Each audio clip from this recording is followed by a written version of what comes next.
Hello, and welcome to episode 7 of Novel Knits. My name is Danelle, and this is my YouTube channel where I talk about what I'm knitting, what I'm reading, and what I have in the dye pots when I hand dye some yarn, which, spoiler alert, I've not had time to dye any yarn this month. Actually, I had one dye day, and it did not go well.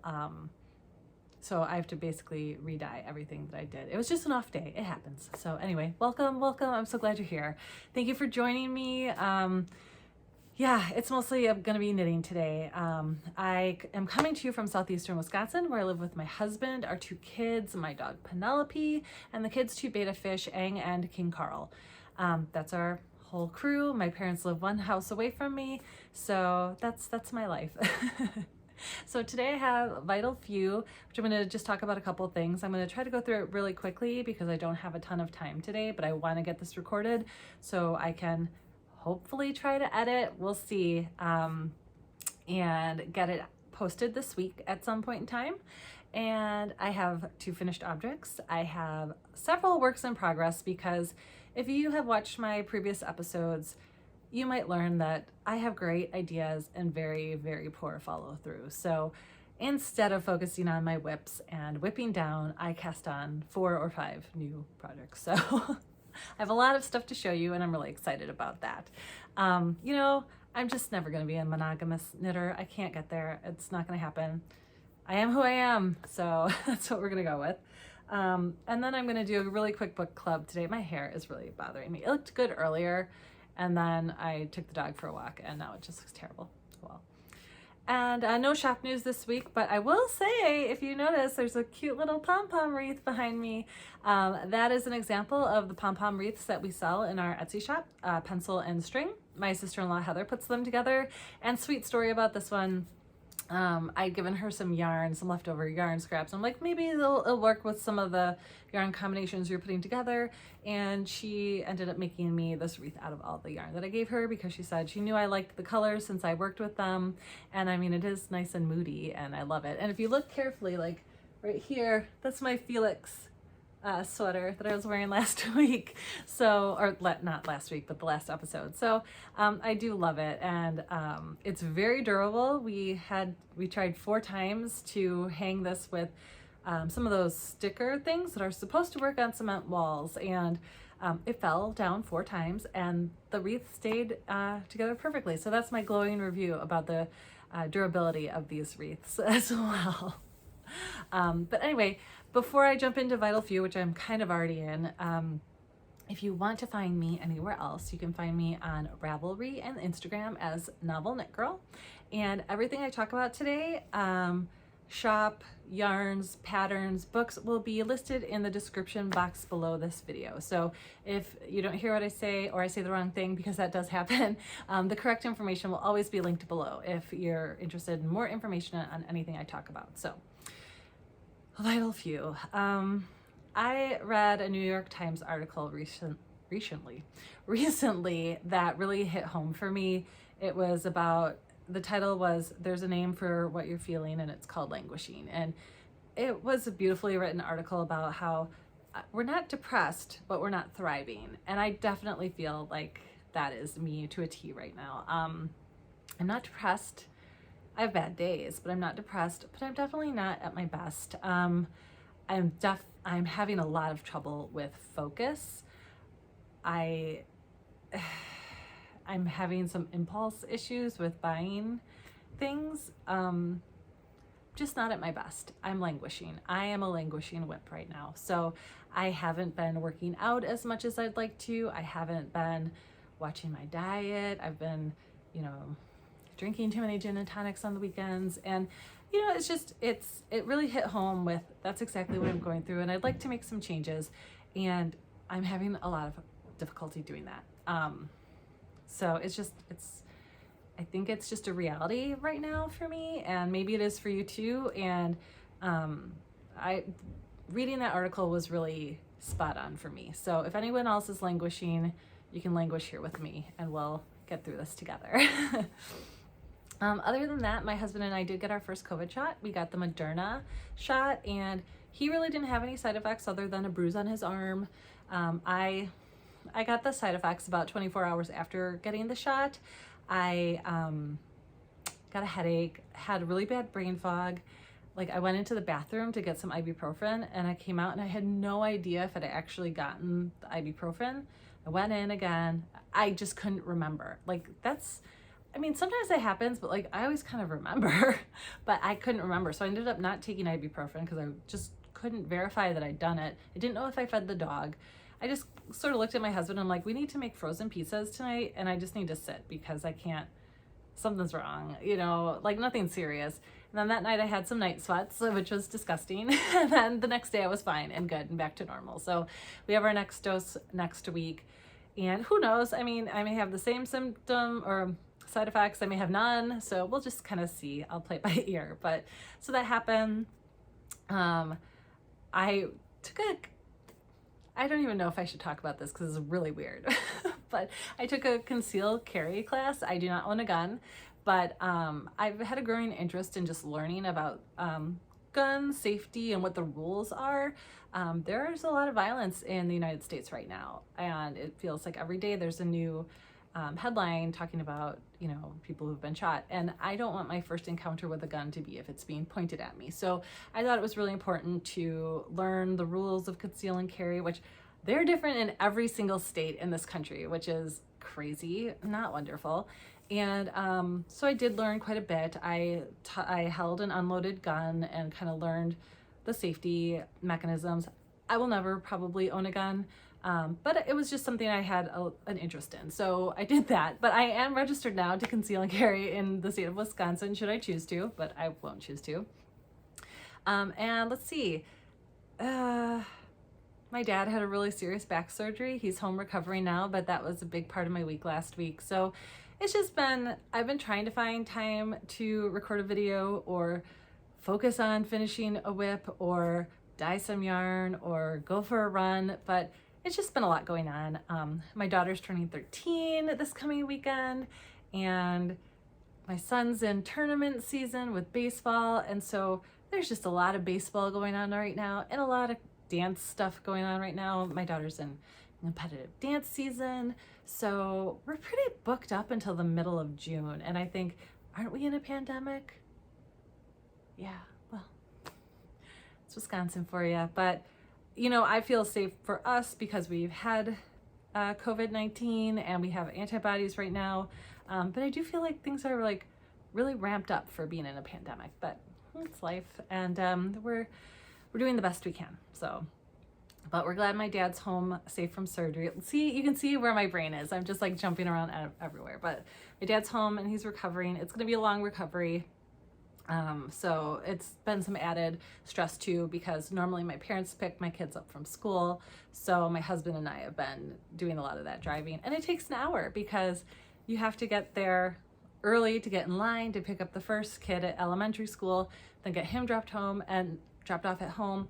And then you have to drive to the middle school and get in the parking lot so that you can get into the spot where she knows you're going to be, because they just let the middle school kids out of the back door into the parking lot to find their parent. And then it's like so unsafe and unorganized. So I want to always be in the same place so that she knows where I am so she can come right to me.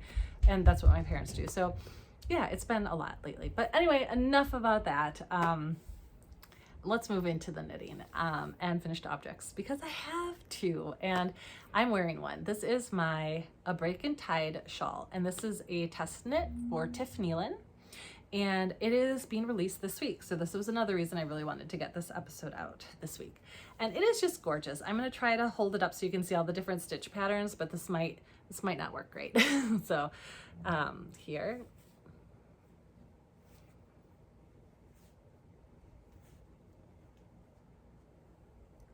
There it is. So it's awesome. I said in my last episode, I really have learned that I like big shawls. I think I said I like them to own me, and I stand by that. I really like a large shawl that's gonna like go around your neck, have a lot of drape, have a lot of coverage. Since COVID, this is like a weird thing. I am now getting rashes on my neck. And it's not something I'm really concerned about because I have sensitive skin. I always have. I always sort of have a patch of rashiness, but now it's kind of like more. So I like a shawl that's gonna cover my neck and cover if I'm having a rashy day. Although going into the summer, who knows what that's going to look like. But anyway, I just love it. It's so pretty. The yarns I used are both Lolodidit. This one is a Wholotta DK base, and this is the Dowager Countess. And then the blue is her USA DK, and that's Narnia. And it's just really pretty. And really cool construction to this shawl when you're using two colors. Nothing difficult, but nothing I'd ever done before. And a lot of interest. The two colors, I love them so much that it just brought me a lot of joy while I was knitting it, and having the different sections made it go faster. It's just a great pattern. So if you're looking for a big squishy shawl, this one I would highly recommend. I'm gonna put some pictures probably on my Instagram this week when I look a little bit more put together than I do right now. My hairdresser, I asked her for bangs, like real bangs, and I feel like hairdressers don't really believe you when you say you want bangs, so I don't know what to do with this. Anyway, great shawl, love it. Highly recommend. If you love knitting shawls the way I do, you will love this shawl. My second finished object is I finished my March socks, which if you'll remember, if you were here with me last time, if not, that's okay. I chose this yarn for my March yarn. It's called Gnomey Night by Gnome Acres, and it's based on Van Gogh's Starry Night painting. So you can kind of see that, right? And I did use a pattern. I used Vanilla is the New Black. So it has this interesting heel. So there's no heel flap and gusset. It's not really a short row heel. It's just a different kind of construction. And at first I was kind of thrown by it. I had to do it 2 times, but then I got it down and these went fast. And I really like them. I call that, there's a little pooling, as you'll see. It's where that heel is worked. It did pool the yarn a little bit there, but it doesn't bother me. And then I actually finished these on opening day, and I'm not a big sports person at all, but once that happened, I realized, oh my God, I just made Milwaukee Brewer socks. So these are my Brewer socks, and it's okay. I love them. Of all the Wisconsin teams, the Brewers are definitely my favorite. I like going to the games the most because they're in the summer and it's sunny and there's tailgating and lots of smells. I don't know. I like Brewer games. I don't like football at all. I just don't. I certainly wouldn't go to a football game in Lambeau Field and sit out in the snow. So football's out. Hockey, I was a figure skater. We don't really do hockey. Soccer, I've just never really gotten into. I like gymnastics. I like figure skating. Those are kind of my sports. And a baseball game. And my son plays baseball, so I kind of understand it. I used to be a big basketball fan when I lived in Illinois in the 1990s. And the Bulls were kind of all the rage. I used to actually watch games on television, and I knew every player. I could still tell you most of the players on that team. If you're interested, let me know, comment below, and I'll rattle off a couple next time. So those are my finished objects and a tangent. So let's move into my works in progress. And like I said, I had I don't know. I have good intentions. I really do. And then it's like something shiny and I have to just start something else. So I started 3 pairs of socks and a cowl and a shawl. So yeah, that's five new things. So I'll start with something you've seen before because I didn't totally give up on the Gideon method, which is where you take a couple, 5 works in progress and you rotate through them, spending 12 hours on each until either it's done or you move on to the next project. But I'm still on the same, I'm still on the same one as last time, which is my sister's scarf. And it's coming along, it's fine. The only reason this got worked on is because my son had a baseball tournament and I decided that this would be my car knitting. And I somehow ended up screwing up garter stitch. And I had to unravel probably this much and re-knit it. No big deal. It'll get done. I have until November. We're okay. This is just a garter stitch scarf that I'm making up, and it's all in Knit Picks Alpaca Cloud DK. The colors are Elizabeth, Sophia, and Thomas. I don't remember which is which right now, but my sister really wanted a scarf with this color patterning, and then she wants matching mittens, which I'm going to do once these are done. I like mittens better than scarves, so starting with this was definitely the right choice because I can get this done and move on. So it got about 2 hours of work. Not bad. In the car where I was distracted. I will get it done, I promise. Okay, let's start with the socks that I cast on. So the first socks that I cast on this month were, Easter was at the beginning of this month, and I decided I needed Easter socks. It's a half finished object, a hoe. And I started these. Isn't this the cutest thing you've ever seen? So this yarn is Must Stash yarn in the For Peeps Sake colorway. And when you look at it, doesn't it just scream peeps to you? It does to me. So I did use a pattern. I used the Vanilla Souffle pattern. Yeah, I know I did. I can't find it in my notes though. Oh, Vanilla Frosting. It's right in front of my face. By Christy Houghton, who is also Yarn Cafe Creations. And I did the thing where you slip every other stitch when you get to the brown rows. I didn't really know what I was doing. So the first sock is a little, like, you can tell that purple one, it didn't go great. But like, this is what it looks like on the back. So you can see, like, you know, it depends on kind of where the stripe falls. Sometimes it's thin, one row, sometimes it's 2 rows. So if you get a 2-row one, it looks really good. But if you get a 1-rower, it looks kind of funky, and that's okay. I decided to do it this way, and I committed to it, and I think on the second sock, it actually looks a little bit better. So that's how far I am on the second sock. So it's an easy pattern. It's just a short sock with some twisted ribbing at the cuff and then a heel flap and gusset. And yeah, so I should finish this one this week and then they'll be done. So at least I will have 1 pair of socks done in April, but my April socks may not get done. And I am at peace with that. It's just how it goes sometimes. So the sock I decided to cast on for April, I pulled out my April yarn from my yarn trunk, and I came up with this beautiful, I've been excited to knit with this yarn for a long time. And so here it is. It is Woolenvine yarns, and it's her sparkle base. And this is the Farah color from, it's named after A Court of Thorns and Roses, that book series by Sarah J. Maas. And I decided to make the, what is it called? The Timeless Arrows sock pattern by Kay Litton of Crazy Sock Lady podcast. And this is what it looks like. So you can see it's very busy yarn and a pretty busy pattern.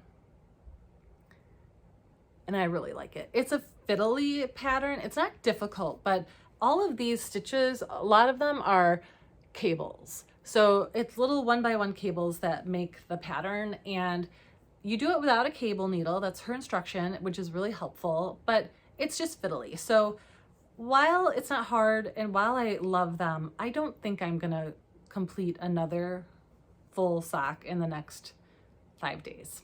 So, but I love it, and it will get finished probably in the next month. Instead of doing a heel flap and gusset, I did a fish lips kiss heel, just because the sock was taking a long time and I wanted to kind of speed it up. So that's it, and I really like it. I'm just gonna go out and on a limb and say I'm not going to push myself to try to finish the second sock this week. So hopefully it'll be done by the next time I record, but you know, June, it will be finished by June.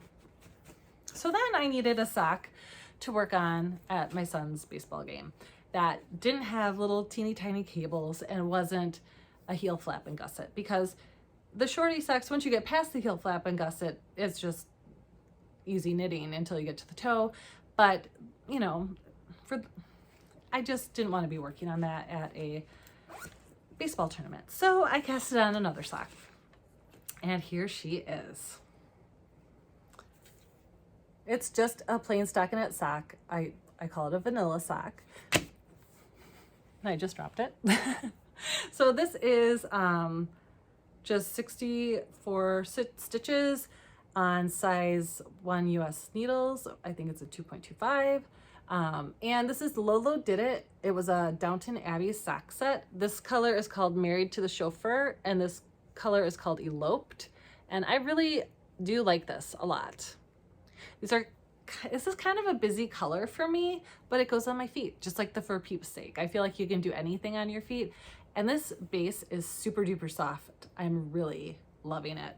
So yeah, that's about all I have to say. So while my son is playing baseball, because he plays center field and doesn't get a lot of action, you know, this is a really good thing to knit on, and then I can put it down and clap what I need to clap, you know, and it goes great. So I'm really enjoying that. And these are kind of going to be my tournament socks. And then if I'd been smart, I would have cast it on 72 stitches so that they could have been for my mom for Mother's Day, but I'm not that smart. And apparently I'm not that selfless either. So I will, once I'm done with these, I will cast on a pair for my mom for Mother's Day. But, oh, and this is in this really cute I Heart You camping bag. My husband and I are new fans of camping in an RV.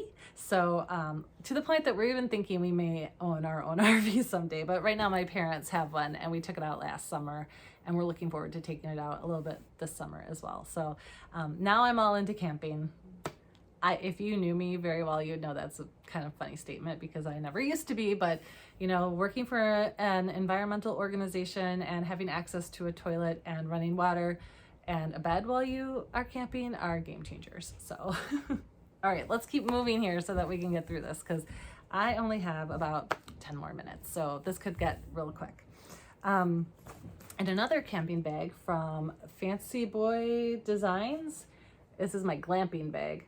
I think I showed last episode some yarn that I wanted to knit with that I dyed because I want to try this base. It's 100% superwash merino fingering base, and I had originally dyed this yellow and then I over dyed it with some other colors, and I was really happy with those results. So I thought this would be a good skein to do some test knitting on, like test knitting to test out the yarn, not a pattern.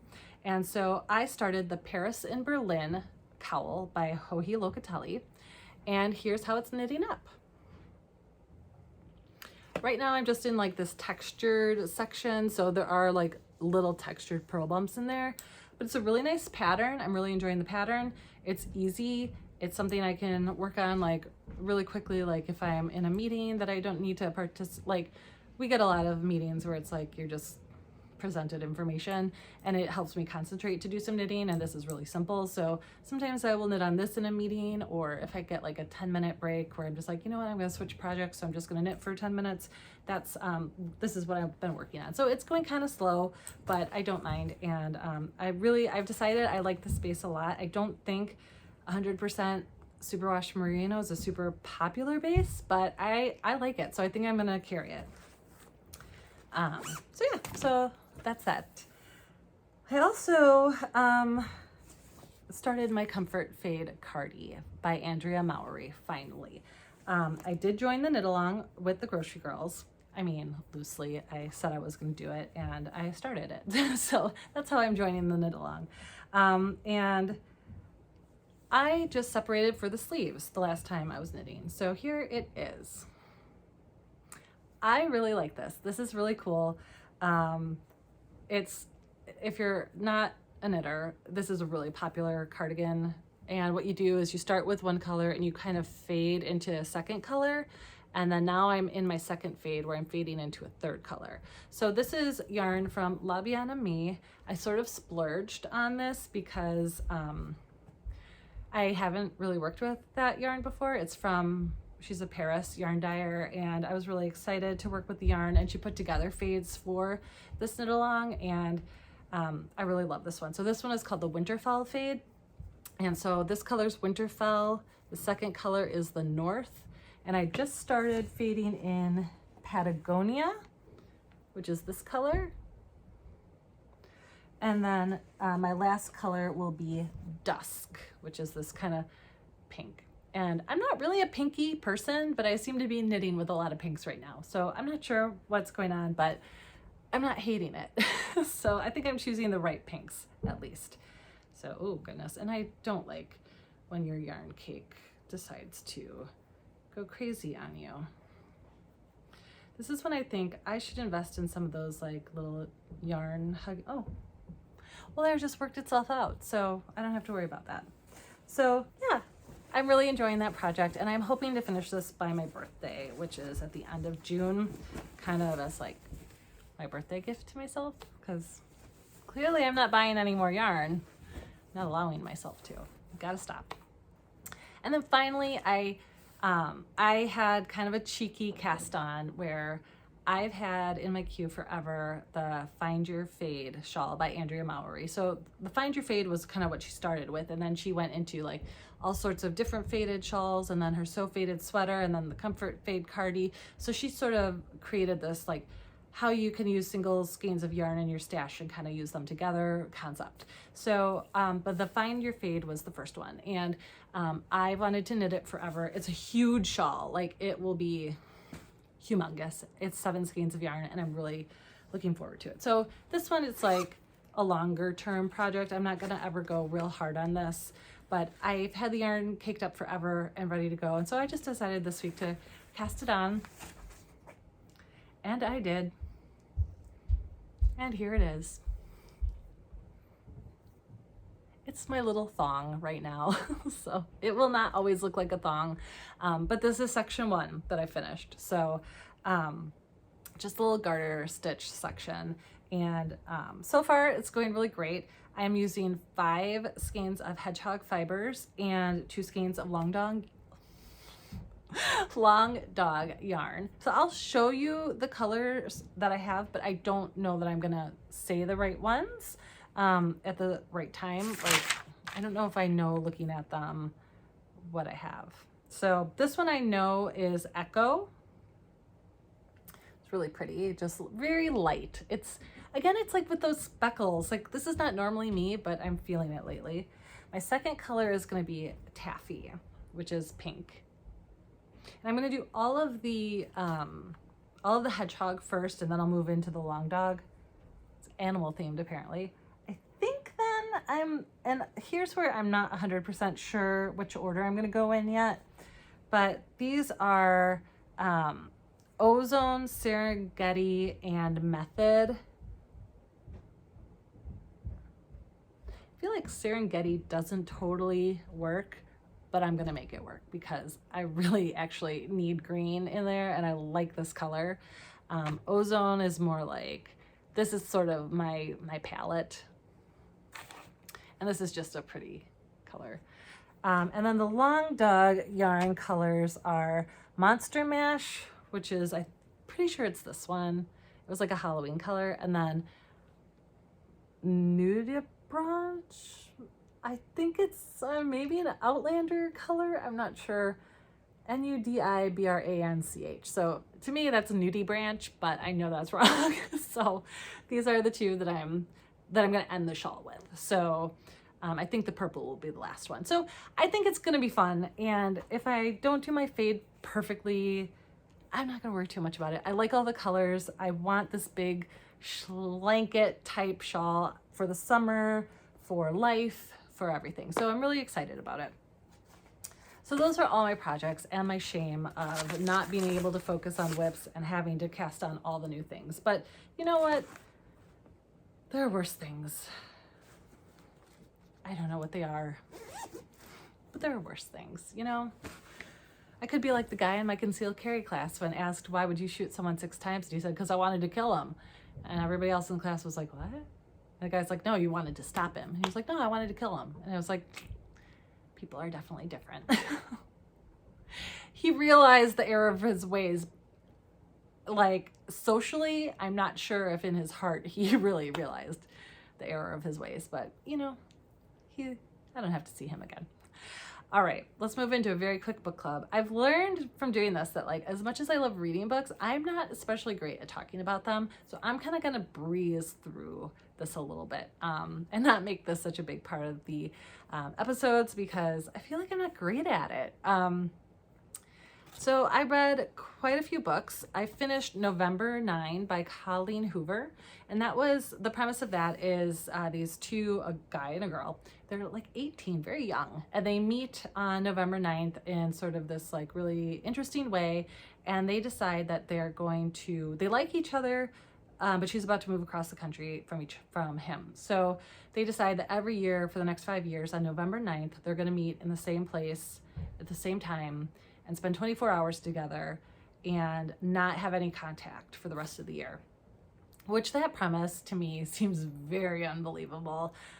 Maybe it's just because I couldn't do it, but I was like, oh man. A lot of drama ensues because he's a writer, and so is he just doing this to further his book? What's going on? I don't know. It was okay. I gave that one 3 stars.